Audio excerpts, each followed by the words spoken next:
I've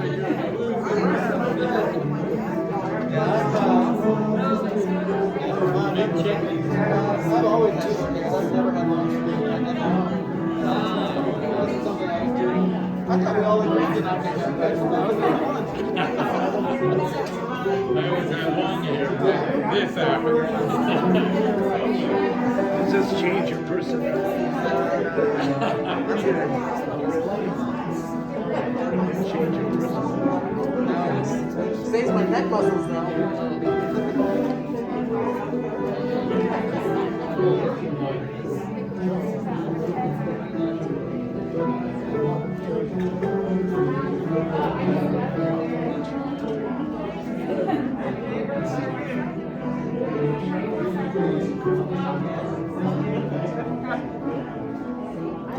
Trying to do two things at once.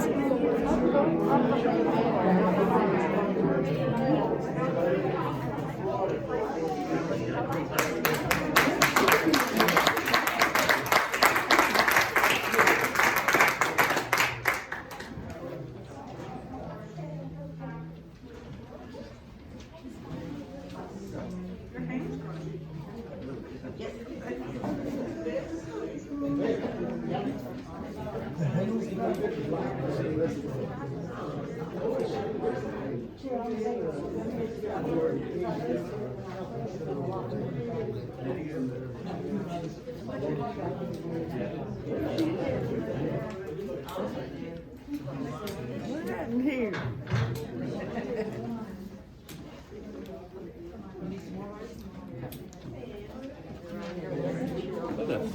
Thank you.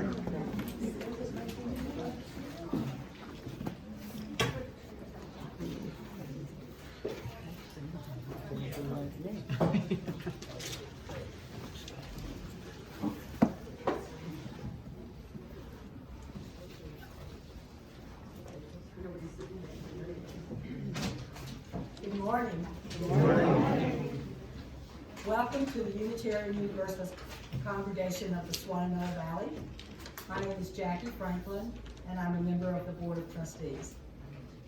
We are an inclusive and welcoming congregation, diverse in faith, history, and spirituality, supporting and nurturing one another in our search for spiritual meaning and for community.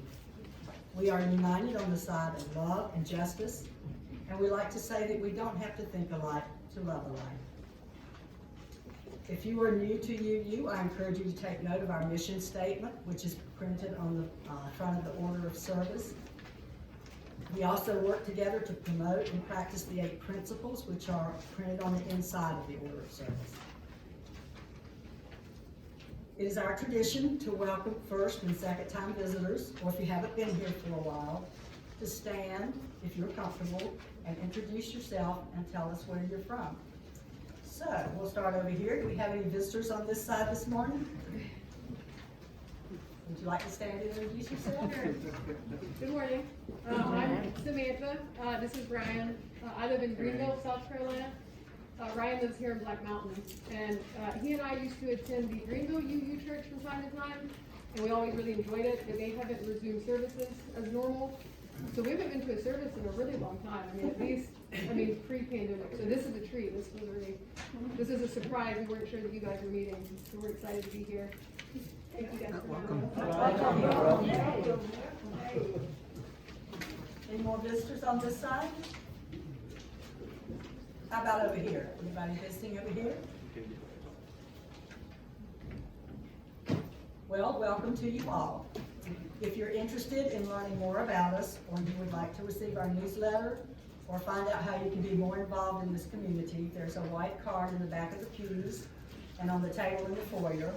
And you're encouraged to fill out a card and leave it, and we will be able to get in touch with you. I think Larry Perlman has an announcement he'd like to make. Oh my God.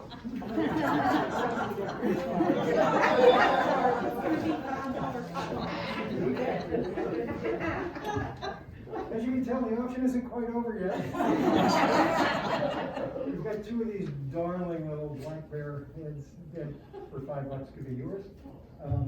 This wonderful shawl. 2 people asked me after the last time if I had any left, and I told them no, and then I got home, found out I had 5 more. They're beautiful, and for $5 it can be yours. And this leopard, you know, now, this might be a little too sexy for some, but, Not for you. And this infinity shawl, which can be worn lots of ways, $5. And I just happen to have, which I don't have with me, you know, how many pairs of reading glasses do you need? 1,000, right? So I've got 1.25 and 1.5 for $2. So see me afterwards, not now, because, you know, Michael's getting Thank you, Becky. Oh, by the way, we topped 12,000.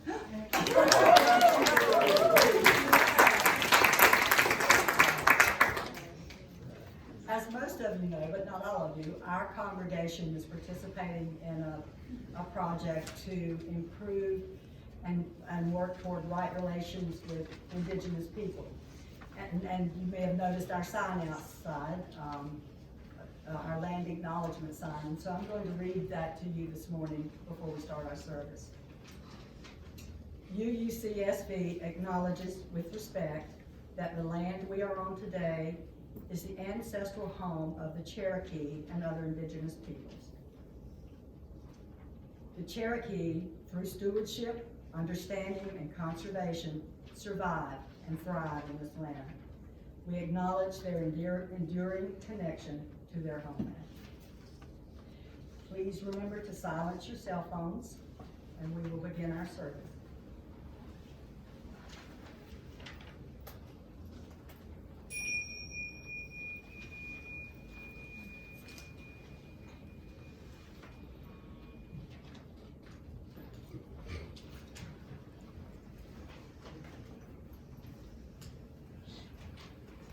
So, how do you know when it's Thanksgiving time? Perhaps you know it's time for Thanksgiving when you are finally able to give thanks for an imperfect life in an imperfect world, because it is, after all, life. And life is still the greatest miracle we know. Maybe Thanksgiving is a holiday most appreciated by those who have been through a bad year and have lost something of great value during the past year and somehow survived and are at last able to rise above their losses and go on in a spirit of hope, of tempered optimism, and of gratitude. So cherish every bit of warmth, of respite, and every gesture of love.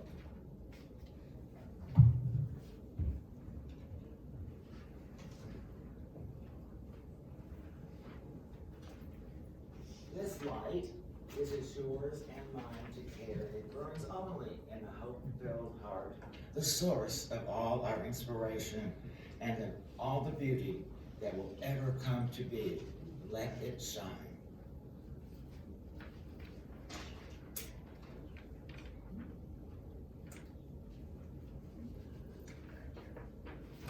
Well, good morning. Good morning. So I see you all very happy when you heard the good news about the money. Money makes us happy. It makes me happy too, and I want to thank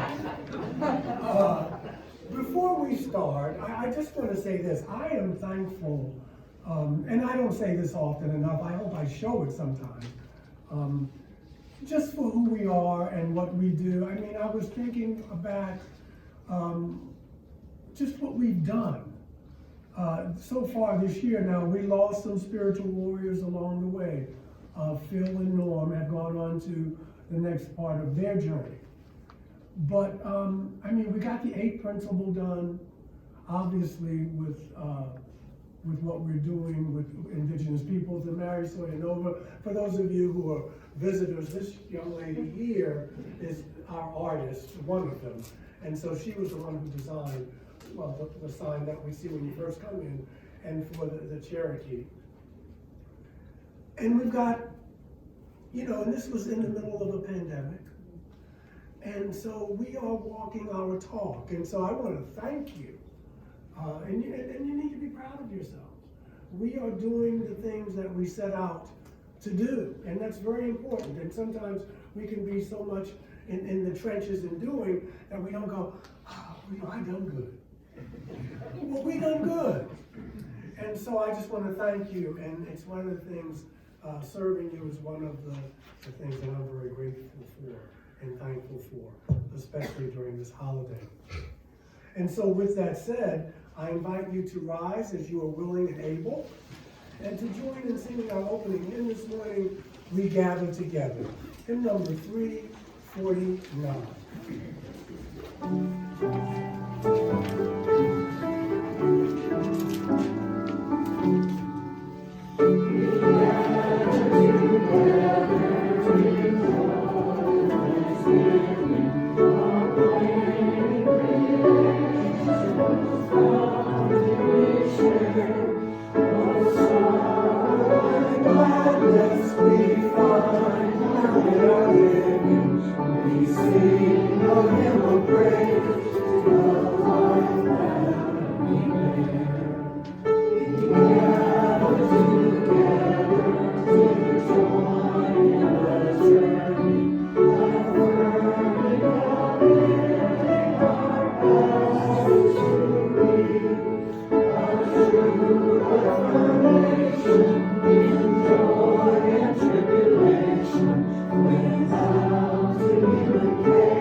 I'd like to read in unison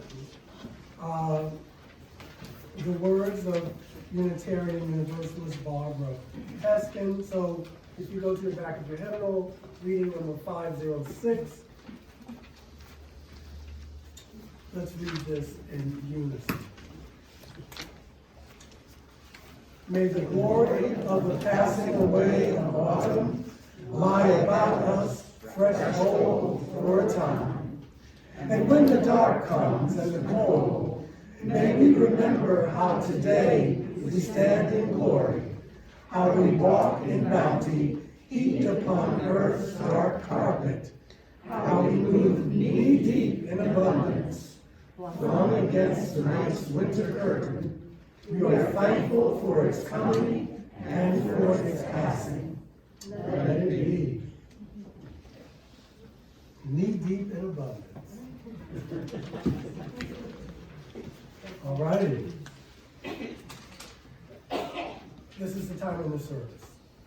And we invite you to come and share the joy, sorrow, concern.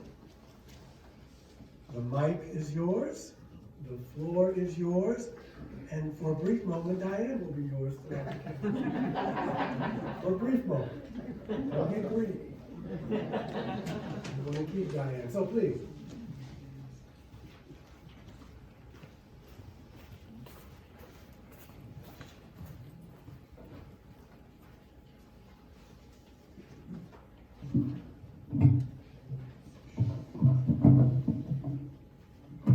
Hi, I'm Marty Saltzman, and I want to ask once again that you keep my grandson Gus in your thoughts and send him lots of healing energy. He is still, has not recovered at all from COVID. He's seeing a cardiologist tomorrow, and he pretty much spends his days in bed, and unfortunately, his nights crying himself to sleep. So please, please, he's 10 years old. Keep him in your thoughts and prayers.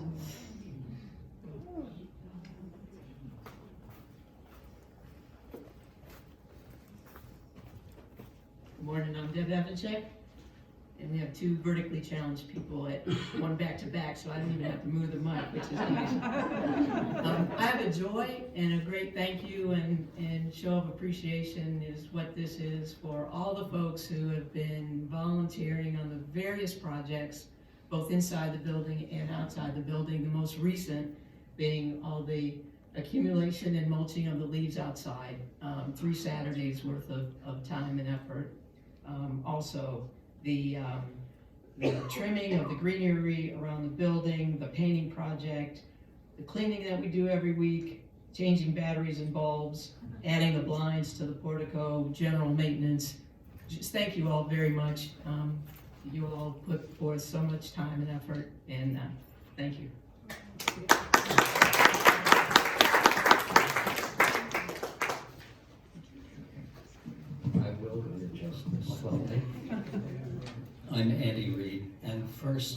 I have a candle of remembrance for my friend Donald Lyle Burton, who died a year ago. And we finally held a memorial service for her yesterday that was very warm. She was a poet, and I published her, and she was a great friend. We had the memorial service, and now this is a second candle, one of joy and gratitude and hope. We had the service at the UU Church of Asheville, which this summer had a change of ministry. Its longtime minister left, and they have an interim now, and they also have had an associate minister, Claudia Jimenez, for a number of years. And I spoke with her yesterday at the service, and she said, I hope our two churches in Black Mountain, Swannanoa Valley, and Asheville can develop closer ties now. And I grew up in that church, and so for me, there's a great deal of gratitude and hope that there are so many people in our larger community who believe in the value of this faith commission of Unitarian Universalists, and that we want now to develop closer ties with that mother church. So that's a candle of hope.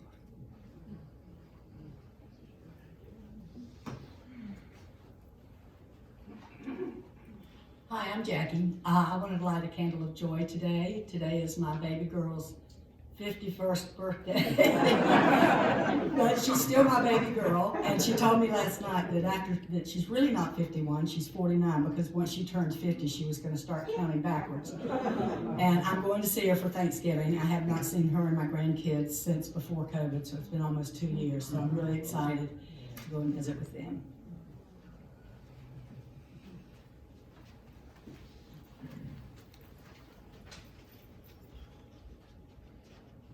I'm Linda Tatswell. I have two concerns. There was a young person of our community who I know through friends who just lost her battle with addiction and passed away this week. She's about 30. I won't put her name out there because I don't know if it's out there, but I feel the pain from her family. And then I have another friend who has a 6-year-old son who has now been diagnosed with a very rare genetic disorder, which includes him having cancer. And so they're on a long journey, and I put them out there for some positive energy.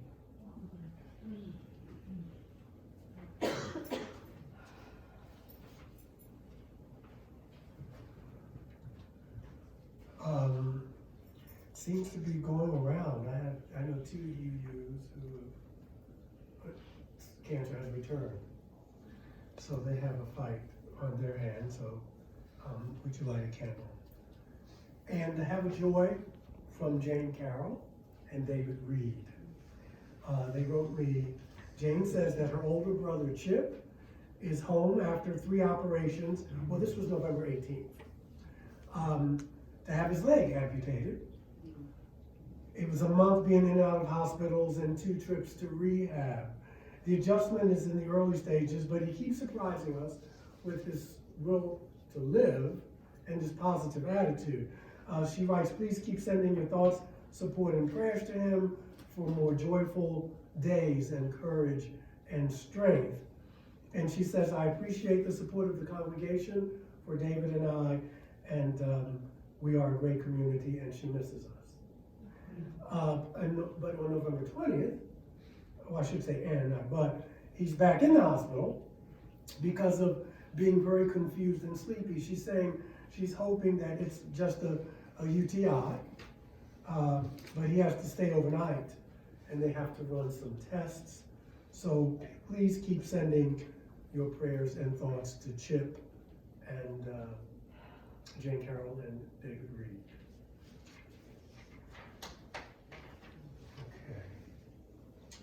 For those of you who, for whatever reason, decided not to come up, just know that we keep you in our thoughts and prayers and in our hearts and minds.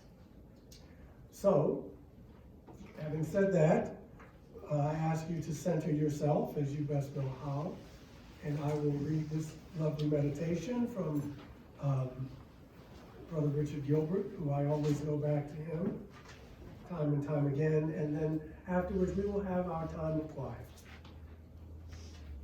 This is entitled, Thank You. Thank you. To what or whom I address the words, I don't know. I only know I must speak them. If no one else hears, no matter, I need to hear them for myself. Bubbling up from some hidden well within, they come unbidden. Blessings have come to me beyond my deserving, this I know.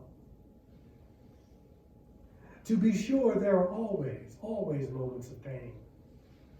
There are times I curse my fate and I condemn my lot. And life from time to time seems, rather is, unfair. My burdens often seem to outweigh my blessings. All this I know. Still, there is always, as Diane reminded us in her opening words, there's always the gift of life. Always there are beauty and joy and meaning lurking behind each blanket of depression and despair. Always there are those who lift me. Always there are lessons to be learned. Always I would rather be than not. Thank you. And now for this brief moment, while our hearts and minds are one, I leave you with the eloquence of silence.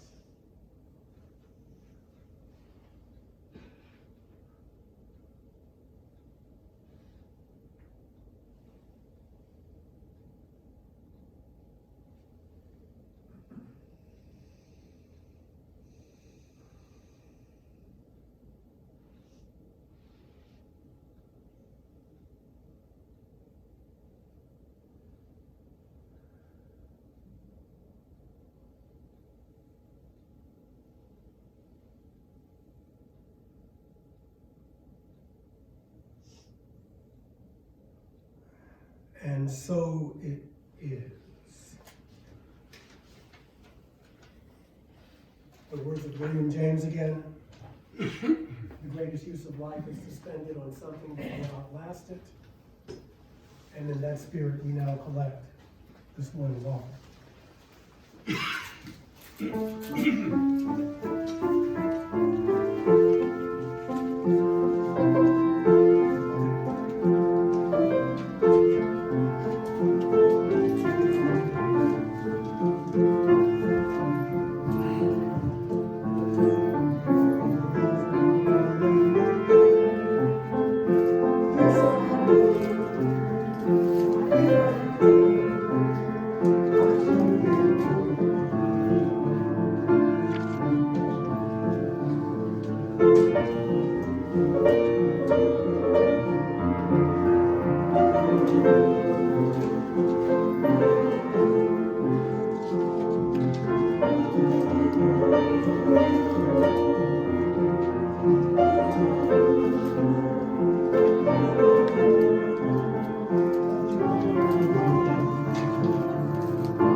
Very lovely. Yeah.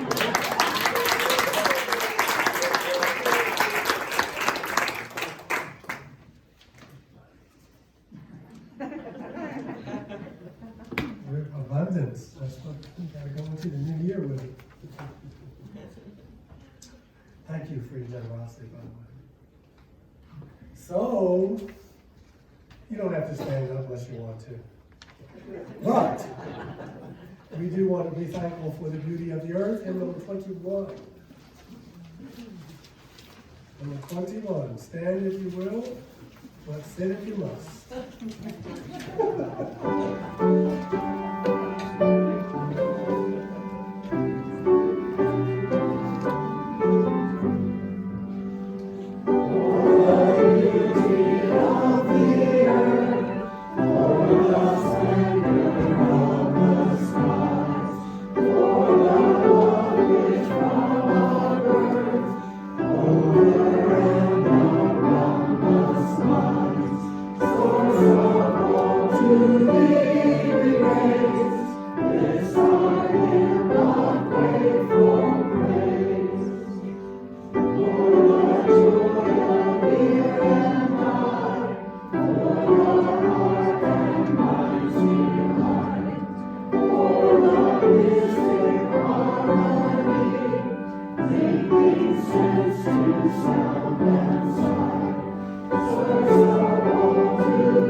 There's another thing I'm thankful for. I mean, she's bad jokes. Now, these are from Mary Soyanova, so I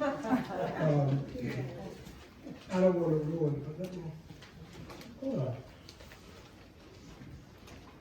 What did I just do? Oh, I thought I lost my sermon. That would be the joke, yes. A chicken crossing a road is poultry in motion. If you don't pay your exorcist, you'll get repossessed. I know, right? It's really bad. You feel stuck with your debt if you can't budge it. A lot of money, you see, the thing with money, a lot of money is tainted. It ain't yours and it ain't mine. We don't vote. He had a photographic memory that was never developed. And last but not least, Mary, a boiled egg in the morning is so hard to beat. I don't need it. This is terrible. It's terrible. I promise I won't do it for Christmas Eve. That's a special. You have to give me some bad jokes. Yeah. I don't want to offend people. Who knows? You may have guests on Christmas. You got to offend some people. It's that time of year again, right? It's Thanksgiving. So it's only fitting that I should begin with a word of thanks. So it's this time of year, and seriously, it's not hard to dwell on gratitude, which it's a topic that just keeps unfolding and unfolding like one of those paper engineered cards. So I'm not going to attempt to cover all the facts of, all the facets of gratitude in one sermon. I hear someone saying, thank God, but you'll be glad to hear. But it's something that we are more acutely aware of as the end of November approaches. And so before I get into the sermon, I want you to remember these two you jokes. These are you prayers. To whom it may concern. And dear God, if there is a God. Bless my soul, if I have a soul. Because this is where, yeah. Because it's been said that we direct our prayers to whom it may concern. So we have paired Thanksgiving with a feast for as long as I've known that there was such a thing as Thanksgiving. But I want to remind you that throughout history, Thanksgiving was just as often paired with a time of fasting. Did you know that? The change from fasting to feasting is interesting. The Pilgrims of Massachusetts most often called for a day of fasting and humiliation for certain events. And at that time, they were speaking to a particular God, one that liked people hungry and humble. Enjoyment of this world was not on the agenda, and this world was sinful and corrupt. Maybe you've heard that. And gratitude was shown by penitence and abstinence or else. Now, that's not how we choose to show gratitude. Universalism freed people from the very real terror people had of damnation. In the process, a kinder deity showed love for sentient life and a desire that the world should enjoy its bounty and riches. Those daring universalists said that this is a beautiful world and it's one that needs to be savored. So as a corollary, we also said that our mission, we universalists, said that our mission was to ensure more and more people were able to enjoy this beautiful world. And those are some of the roots of why social justice has been such a dominant part of Unitarian Universalism in our congregations. So our gratitude is rooted in this sense of the wonder and the beneficence of the world, not of a possible world to come. There'll be another world coming, I'm sure, at some point, but we want to focus on what we can do right here and right now. So it is addressed for some of us to something beyond ourselves, to some force, to some power of good, to some sense that in the whole vastness of this multiverse, of which we are just a small part, we have come to exist. Because it could have been what? It could have been otherwise. By just a whisker of a difference, it could have been otherwise. But for some of us, and this is not a critique, it's an observation, for some of us, there is no force. There is no power. There is no mystery beyond the world that we see around us. And within this world, we are the people who have made our lives.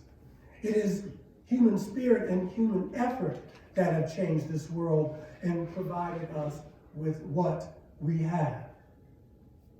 But the question becomes, if this is so, who do we say thank you to?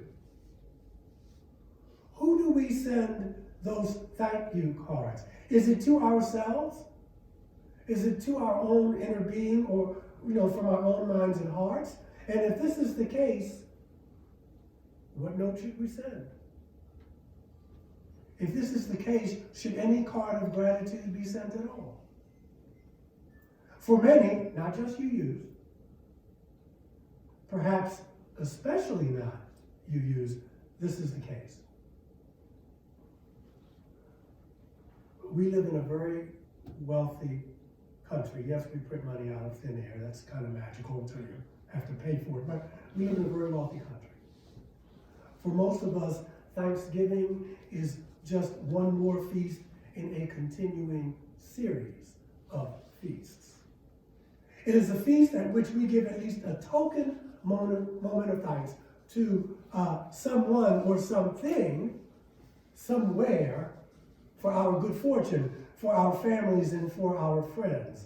And so there is a fleeting moment, if you will, in which we are possibly aware that it might very well have been otherwise, right? 6 degrees of separation. There before the grace of God go I. Yada, yada, yada.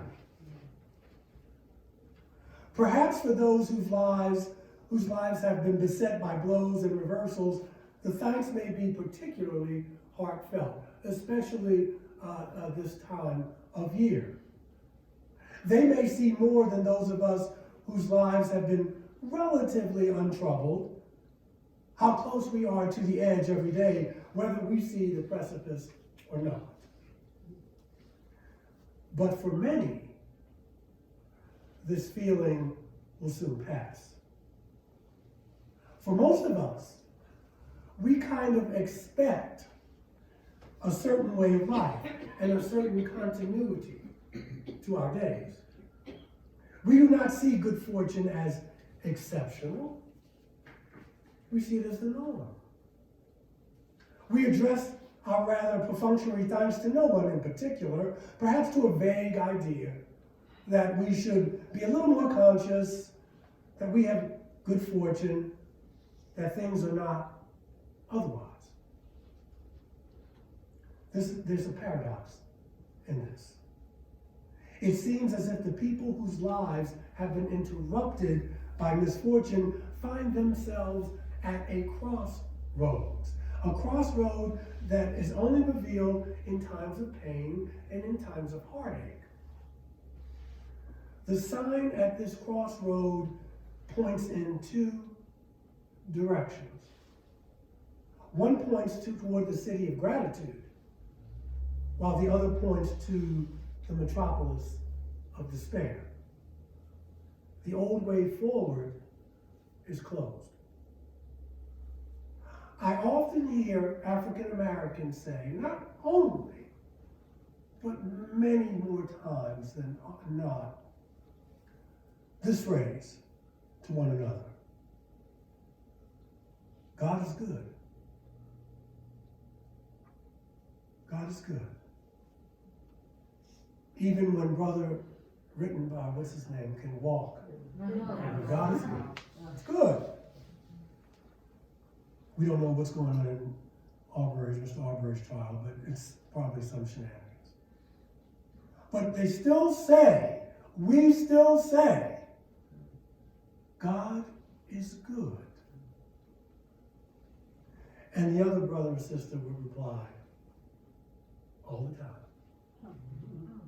All the time. This stands in sharp contrast to the usual conversation I sometimes hear in which there's not much that was recognized as good at all. And I can relate to that. And yet there was this exchange, and there's always a genuine smile at the end of the exchange. And for many people of all races, life has never been good. They've been marked for their fate from birth with poverty and racism and violence and always the bad energy present. And yet God is good, they said all the time they responded. It was all part of a plan that most folks couldn't see. And so I'm not saying you need to say this. Please do not come to me in the line and say that. Not have good Thanksgiving. I'm not telling you to do that. I'm throwing ideas out there. All the time, they said. It's like a plan that most folks couldn't see. The person to whom they addressed their gratitude had a very fixed address, a known abode. I've said those words to myself at times, and although I probably had a different concept of God than they did or do, I've said that. And I know it's not for everyone, but I have to tell you, it sure helped. It helped. If people living in the most desolate ashes could find something good in the world, why not I, who live in the snug home of privilege?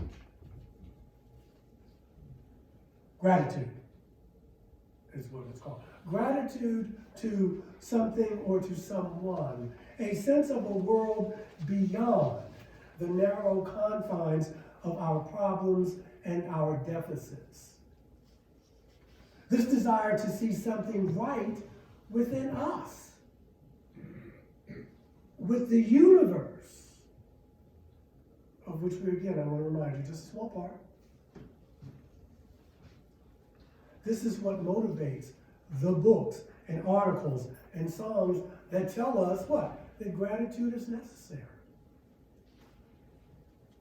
Not that it's a nice idea, which it is. Not that it's good manners or the mark of a better kind of person, but it is a necessity to grow.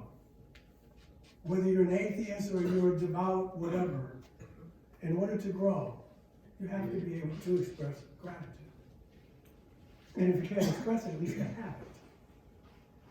Because we are beginning to see, like children who've had too much candy, that there's no happiness where we thought we could find it, and you can't just spend yourself into happiness.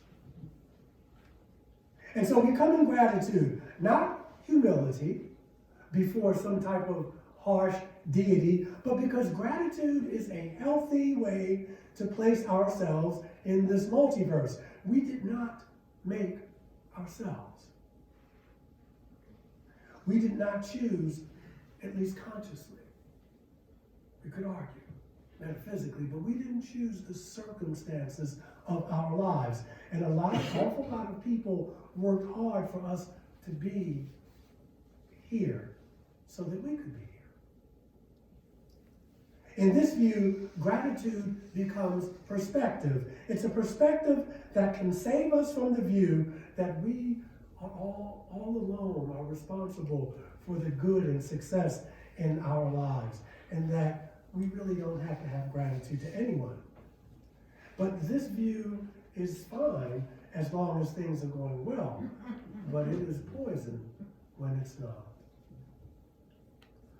Talked about Chip. Had his leg amputated, still finds a reason to get up, and to live. He's back in the hospital again. This is attitude.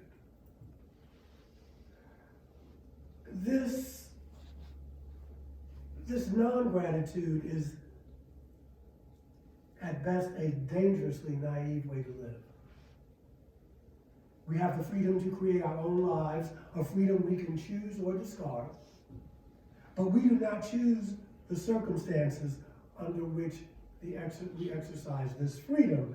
I was born with many benefits and limitations, all embedded in me, probably from another existence for me.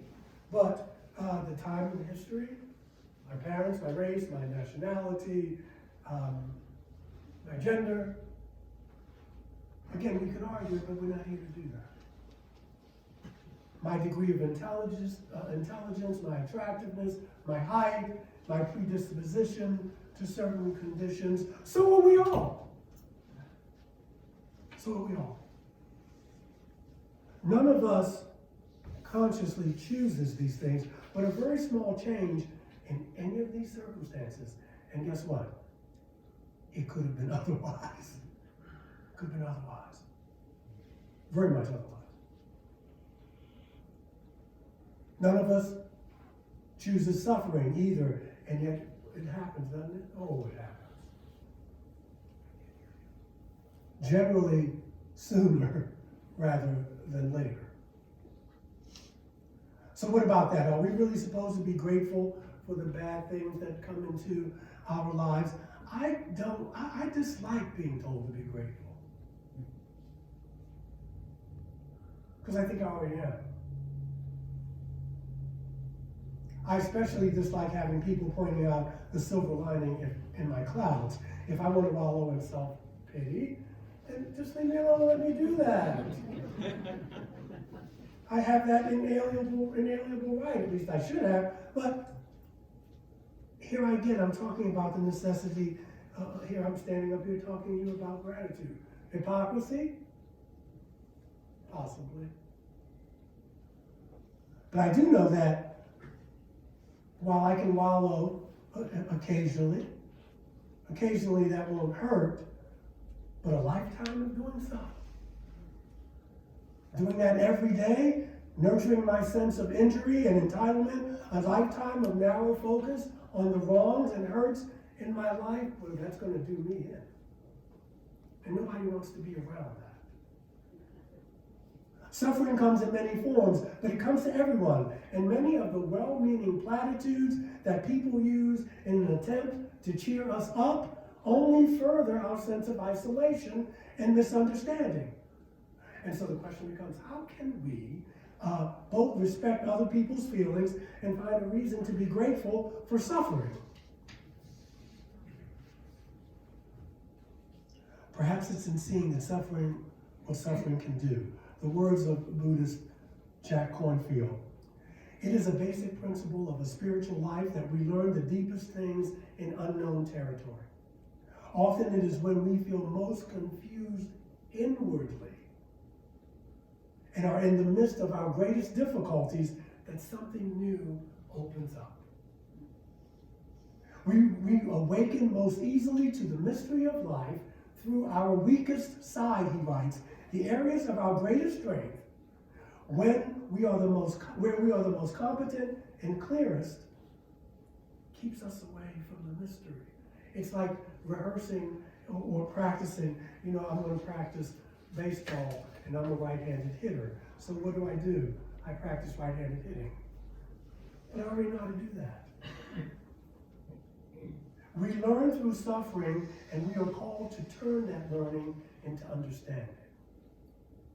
Understanding turns to compassion. And we are able to connect to others, especially others whose sufferings we understand better because, what? We've suffered too. You can't lead where you haven't been. Suffering links us to other sufferers. And we are all, at one time or another, suffering. And this is when the discipline of gratitude is most necessary.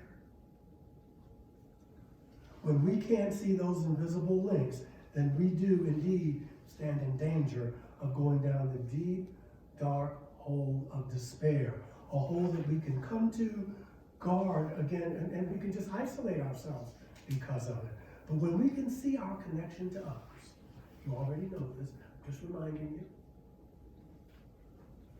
then we may have richer, closer, more authentic, more genuine relationships with each other and with ourselves. We connect in the broken places, right? Because that's where the light comes in. We connect in the broken places, not where we're smooth and whole. What's the fun in that? And so, in a way, we can become grateful for the worlds that these things that we did not want can open up to us.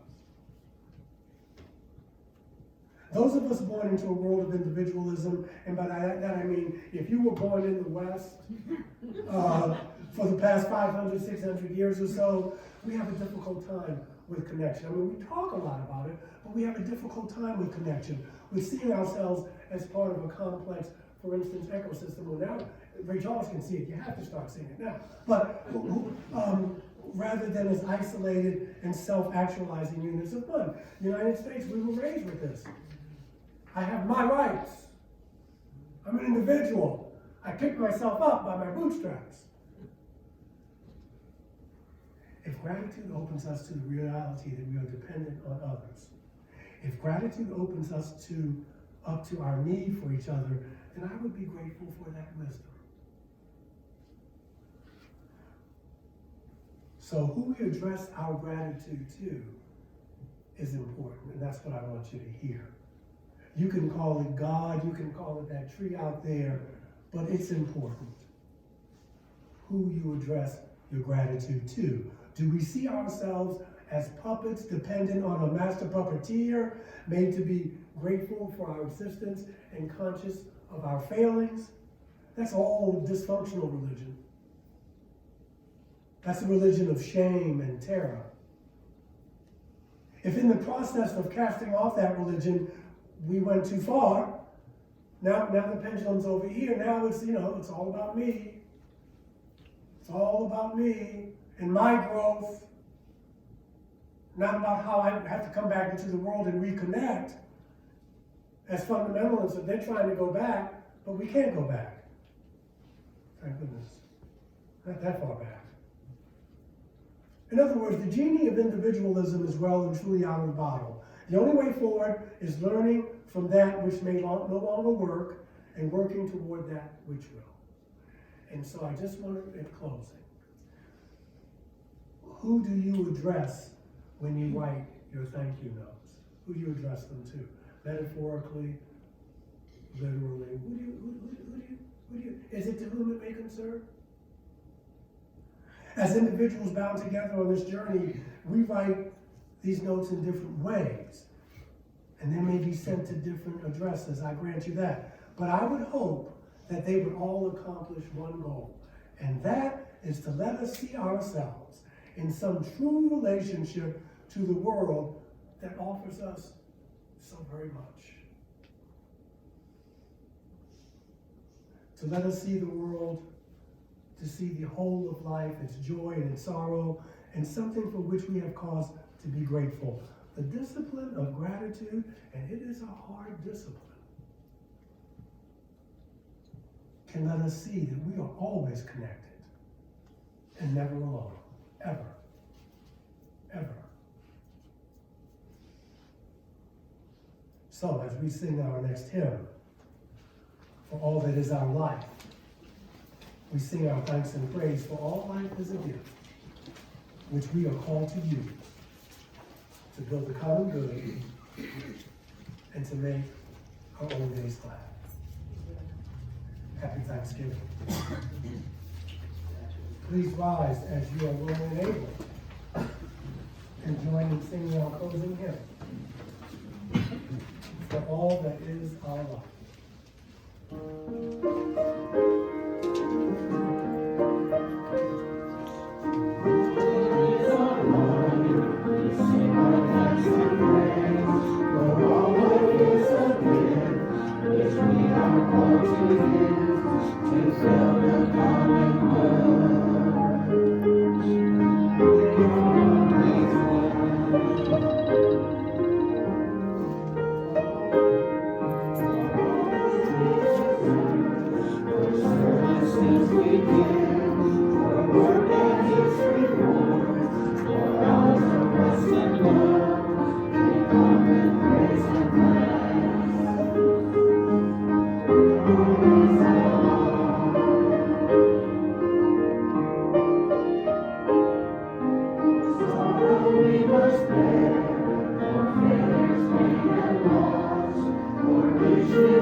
May the love which overcomes all differences and which heals all wounds and which puts to flight all of our fears and reconciles us.